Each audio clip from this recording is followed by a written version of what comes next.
What is up, guys? As you can see, today we're back with another King of Glory Honor of Kings video, and today I'm going to be showing you one of the best Diaochan players in this game. Actually, the name is very different in this game because Diaochan is actually our L'Oreal in this game, but anyway, it doesn't matter. The kits used to be very similar, however this hero got rework. And it's very different from the rework that we got in Arena of Valor, so that's why I wanted to show you this, because I feel like eventually we might get this one as well, because this is just works way better than the one we have right now, because you'll see as soon as she gets level 4, her ult is very different. It is not around her like in Arena of Valor, it is placeable onto the battlefield. It has the same AoE pretty much, it has pretty much the same effect. It just slows everyone in the radius and does a ton of damage. Of course it deals less damage than in Arena of Valor because it's way easier to hit because you just place it somewhere instead of it being around you. But yeah, it's way more usable this way, of course, because you don't have to stand inside of the enemy team and you can just keep moving, you can keep casting your other abilities while your ult is going, so it is more fun to use, I would say, too. And yeah, her other differences are that her slows are a little bit different. They also slow attack speed in this game on ult, on the S1, and the big other difference is that her shield is way weaker in this game because it doesn't prevent a full ability, a full CC like it does in Arena of Valor. It just prevents damage, and when it gets popped, when the enemies deal enough damage to destroy it, it explodes around her and also slows the enemies and deals damage basically. So of course this shield is way weaker, but she doesn't really she would be very broken if she had the other shield that we have in Arena of Valor, because she doesn't really need it. Of course it would always be nice to have, but she isn't supposed to be in the middle of the enemies with her ult because she can just cast it. And you can see she's already popping off 3-0 after that dragon fight. And also on this hero, auto attacking is much more important than it is in Arena of Valor, because her passive is every third auto attack she shoots 3 icicles that deal magic damage, and it actually deals a lot of damage. And you can see here the ult, the green rain. This is actually a skin, it's like one of the cheap skins, it's just a green skin for her. And you can see here the 3 icicles that every third auto attack spawns, and they deal quite a bit of damage. They're really nice for wave clearing as well. They're even pretty nice for pushing tower. It still doesn't, she's still a mage, she still can't push towers, but it helps a little bit, you know. And it makes her more fun too, because you're like you're not really an ADC, but you still have to spam your auto attack. You can see it's like 3 times 100 magic damage, so it's really not nothing to forget about, you know. But yeah, of course the main difference is the ult, and you can see this is, by the way, a really high skill player again. This is around 1900 elo in the solo queue only mode, and she just completed her boomstick. This hero goes a pretty standard build, and you can see the ult has a very low cooldown, so you often just use it for wave clear. You just S1 ult, especially when you're trying to go back or trying to go for a fast roam. You can use that. Of course, you still need to be careful not to use it too often for waves, because you want to use it in teamfights. And you can see here, you S2, you place your ult, and this boatman just gets completely destroyed. Now she turns onto the support, kills him as well, gets the assist on him, and now her Enzo just cleans up the teamfight, and they get another 3 for 1. Now they can just push this tower. However, the L'Oreal is going crazy. He might die here. Yep, the L'Oreal was playing very well there. He disrespected her a little bit. Thought he can hit stun on her, but wasn't able to do so. So he unfortunately died for it. Let's see if they still can get the mid tower. The Enzo might be able to kill the support. Isn't quite able to. I think he will die for it. I think he will die for trying. Yes, he does. He dies to the Cricknack. But she just gets her blue buff. And I think the Hayate gets the Quick Knack in here. Yep, very well played. The Boltman unfortunately gets away. He will just probably go to clear his mid lane now. He will have his ult again in 10 seconds, and now he has blue buff. Now it's truly a 24-second cooldown, something like that. So it is very spammable. Also, something I forgot to mention, the S1 gives you vision. So that's why you see him use it pretty often in bushes just to scout out. Like, it's not visible, but you can see if someone is in the bush, you'll see it if you S1 into it, like that. See? It just gave her vision, exposed the L'Oreal, and now she just probably will end up dying. But she plays very well and gets away. Very well played by that L'Oreal there. The support ends up dying though, and now the Quick Knack just dives way too deep, and they get another kill.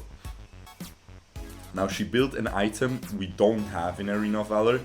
It's like Athene's Unholy Grail from League of Legends. It gives you magic resistance.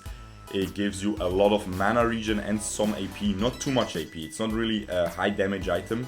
It's mainly a mana regen item. It gives you, the more mana you're missing, the more it replenishes you. So it is a really good item if you have mana issues. And this hero, if you ever try her, you'll see that she has huge mana issues. If you just keep spamming those abilities, she just runs out. And also something interesting, she does not have 2 charges on the S2 like she does in Arena of Valor. They never really added that. Of course, they added that in Arena of Valor before the rework. They tried to make Diaochan in our game viable before like changing her too much. It didn't work. So then they decided to change her even further, and now it kind of works. She's pretty good now, but yeah. And now he's just gonna clear the mid wave again, probably. He's just waiting. As this hero, you just wanna, it's the same as in Arena of Valor, you just wanna try to catch someone with your stun, and if you do so, you just place your ult, you S1, you keep auto attacking them, you get the 3rd auto, and you pretty much burst most people down very easily. Now he actually buys the Spoopy Mask and then goes for the Hecates, so he does not finish the big Spoopy Mask, which is similar to Berif's, but it also gives Magic Pierce, so it's a really, really strong item that usually most mages pick up very early on as a 2nd item usually. And the Enzo is a little bit overextended again. He seems like he will die. He does end up surviving, and they get the Quick Knack in return. And now you can see she tried to get her stun off, but the guy just dashed away. And now she is trying to poke, but they couldn't get the mid lane tower, unfortunately. They will probably just try to get this. And you can see with this hero, you often have to just auto attack in place, just like he did before that team fight. I can show you again real quick. He was, you can see here, he's auto attacking in place to get the 3rd auto up, to just get that more damage. Like, you want to try to have every auto you do is the 3rd auto attack. It just deals way more damage than your basic autos, and the Ryoma just tries to clear the wave to and suicide to save that tower, but she just places a very easy S1 and kills him. And this was very well played. She has the flicker. I am not sure why she didn't. She could have flickered that Quick Knack ult, but the stun was very well placed. She places the stun onto herself, but she just ends up dying to the punish, I think. Yep, that was the punish through her shield. I guess she thought, okay, I can stun him, ult him, S1 him, and then just hammer him down, but she ended up dying through her shield to the punish true damage, of course, so a little bit unlucky there. She could have tried to dodge the Quick Knack ult with her flicker, but I guess it was too fast. So you can see 9-2-10 with 20 kills, so he has almost 100% kill participation. Absolutely crazy so far. They are gonna get this dragon. Of course, in this game, after 10 minutes, the dragon is already very strong. It gives you bonus damage whenever, bonus damage buff whenever you kill it. So it is a very important objective. And they just got it, but they died. 2 of them died for it, but I think it is still worth and she bought the heal reduction actually. She probably bought it against L'Oreal. Very standard to do, of course. In Arena of Valor it's pretty much the same. The item is also pretty strong, just like in Arena of Valor. The heal reduction AP item is always a good pickup if you're playing against even just one hero with a lot of healing, like Lubu, L'Oreal or Arum. And if it's two, it's very, very important to get it. And now we can see they're just trying to siege that mid tower now. This is the only tier 2 tower remaining, so of course they will go for that. Their enemy rebuff just spawned, so they're trying to get that. Enzo does get caught completely, gets one shot, but you can see she just gets a huge, if you see 3 enemies on a spot like that, it's just so good for the Diaochan. She can just completely kill everyone with her ult, but she gets picked up by the Kriknak from behind, and it is still good for them because she hit 3 people with her ult. She did the damage. She didn't care about dying there. She knew her Lubu is pushing mid. They got one mid tower, almost half of the tier 3 mid tower, and they got 4 kills for 3. So that is for sure a very good team fight for them. However, she did end up dying, unfortunately, but as I said, that is not a big deal. As long as you place your ult, as long as you place a stun and S1, you're pretty much done for the team fight. You know, if the ult is well placed, if you hit 2 people with a stun and the ult is well placed, you can die, you did your job. You will do your 30% damage for a team fight and you're done. You don't really need to stay alive anymore. So I'm pretty sure she knew that the Kriknak would come from behind because 1900 is a really high rank. I don't think she missed that Kriknak on the minimap, but as I said, she knew if she places her ult there, team fight is done. And that's exactly what it was. And now they're just trying to get these tier 3 towers. It's always hard in this high rank to pierce through these tier 3 towers. And very funny actually, she bought a second pair of boots. She already had the cooldown reduction boots, of course, on this hero.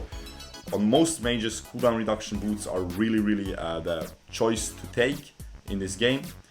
But she ended up buying the Gilded Greaves as a 6th item additionally because she just feels like she is getting CC'd too much, of course, by the enemy support, the Kriziks, by the boatman, etc.